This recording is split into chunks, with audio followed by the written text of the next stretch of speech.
Hey everyone, it's me, Ton. I thought I'd take a little bit of time today to kind of go over, I guess I haven't done a vlog in a while about my adult gap year slash, it's not really adult gap year anymore, but I've also not really shared what I've done, what I'm gonna do, or kind of where I am or with my thought process. So I thought I'd share that with you today. So we are in January 2020. And what am I doing? Where am I gonna go? What am I gonna do? So the official date that was actually over for my gap year, meaning 1 year, was actually July 2019. So at the end of July, that marked my 1 year that I quit my job.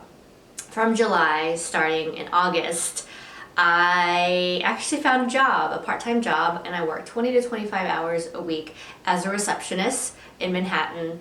And that's where I've been for the last couple of months, in addition to trying to pick up Reiki clients and just dabbling. And I got my certification in Mindfulness Meditation from the Nalanda Institute. Was all that happened at the end of last year, which was December 2019. And now here we are in 2020. So what am I gonna do? And I don't know. I mean, I do know, and I know what my undercurrent is for everything that I do. So with that said,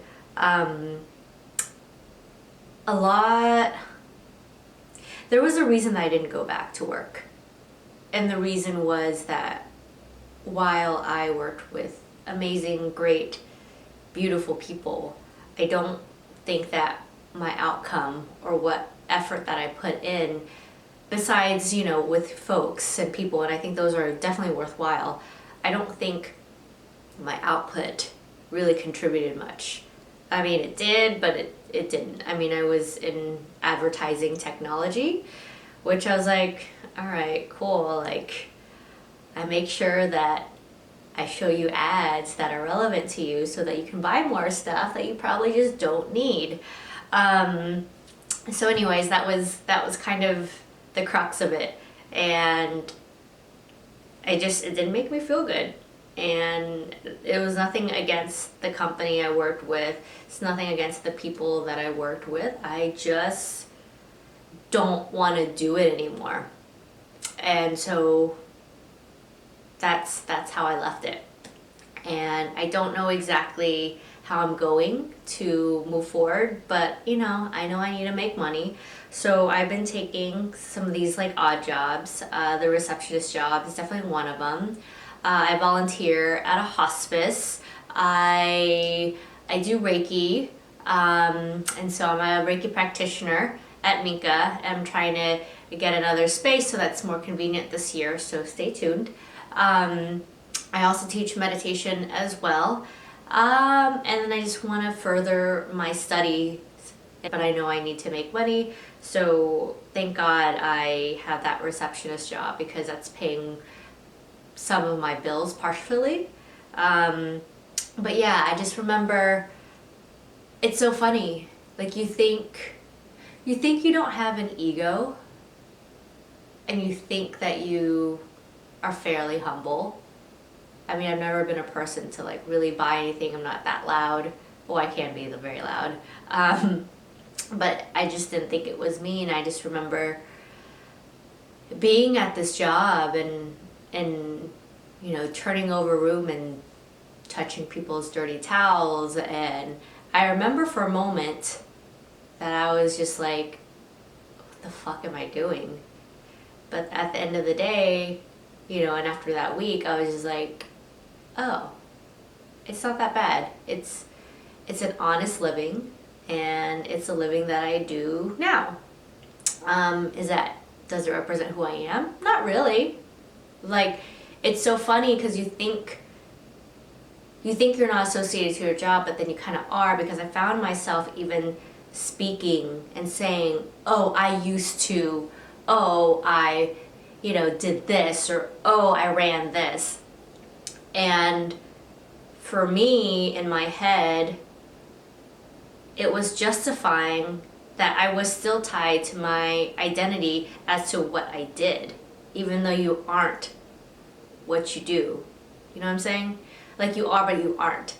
And so for me, I just felt this sense of shame for a little bit, and I got over it fairly quickly. But the shame of just constantly talking about what I used to do, because I am better than this job.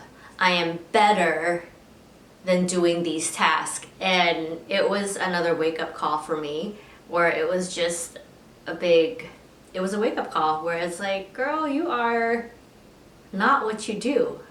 What you do now is totally fine. You clean up after people, you check people in, you keep the schedule going, and that's that. So I think that was my whole thing. And even to this day, I try not to totally talk about my past.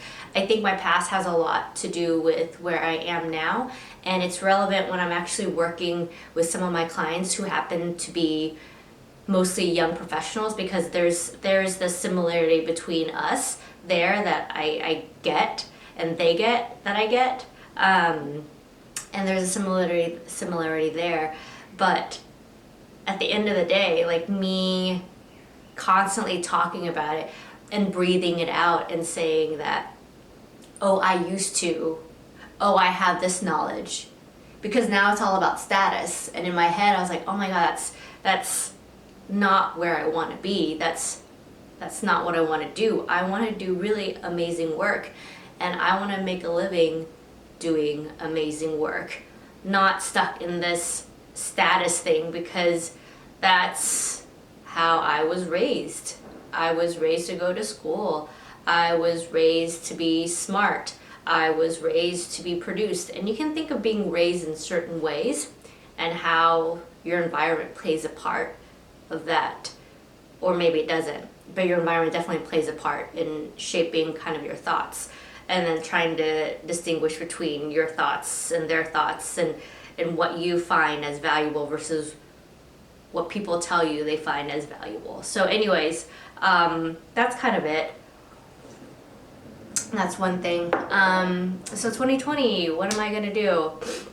I definitely want to continue doing Reiki. I really enjoy working with my clients. I found that I really love teaching. And so I've been doing these meditation 101s over at Breathe Strength.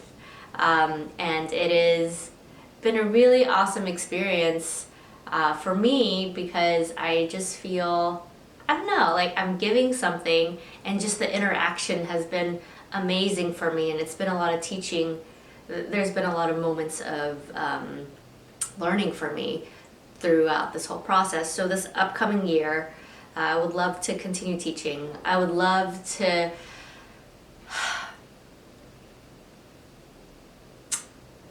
I think I ran away from corporate life for a little bit.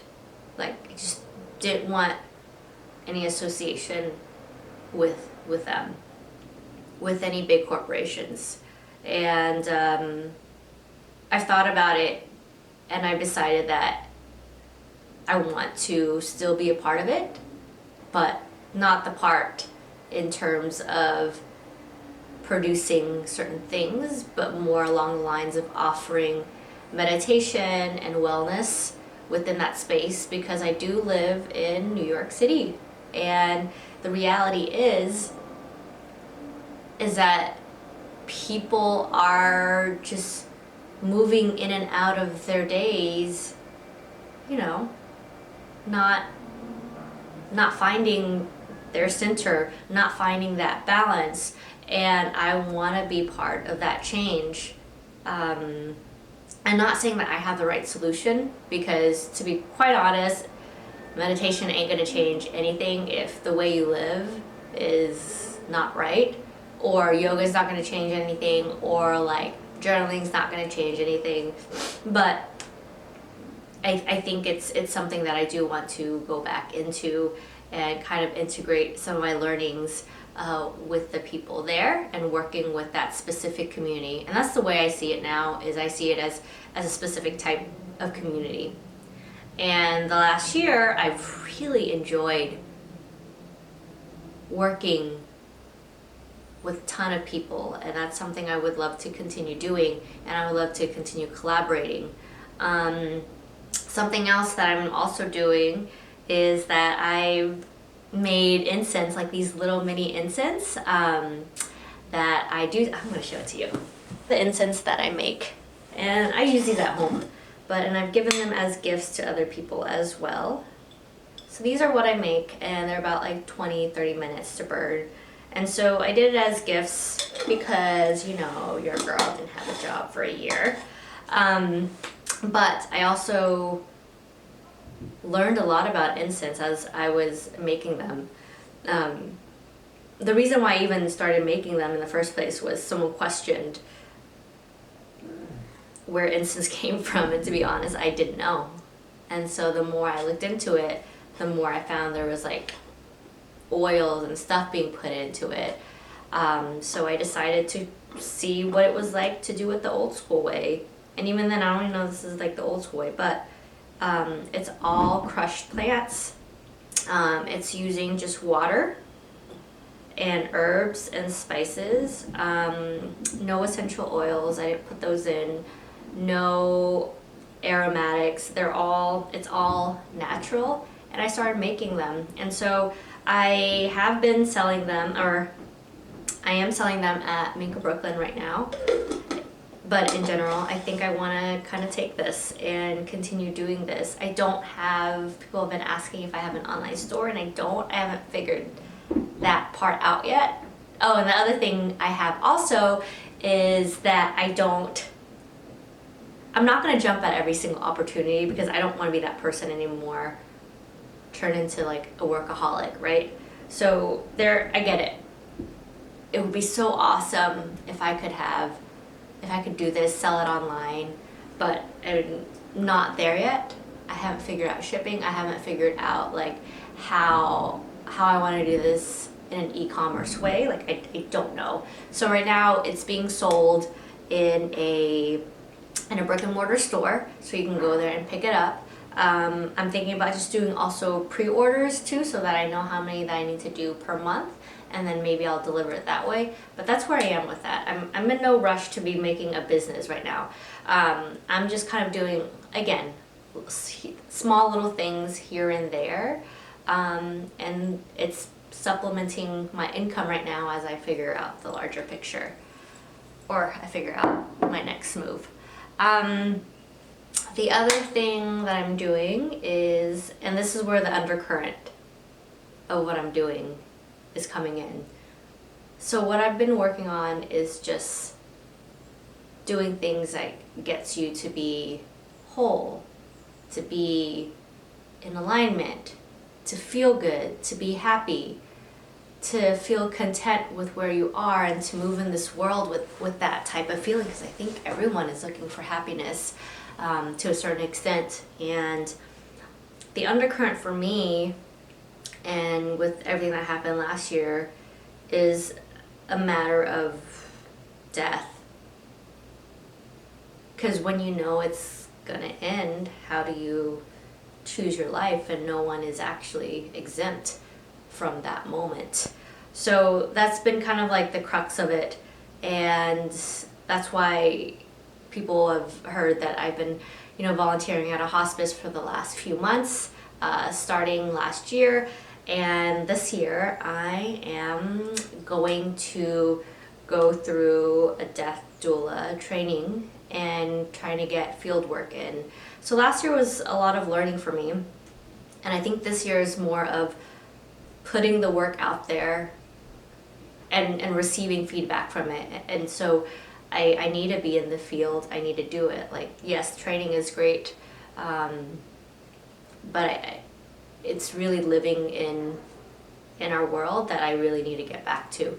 So that's kind of where I'm at. So this year is end of life training for me, and doing that work, and then continuing my Reiki practice, and then wanting to integrate myself doing meditation in a corporate setting and wanting to really be involved with corporate wellness, because it's the story where I came from, and I feel that that's something that I can contribute back to. And then making incense, like getting better at it and just like testing and doing all that great stuff. Yeah, that's what I like to do. So that's my beginning of the year 2020 update, y'all. I hope y'all have a good day. Bye.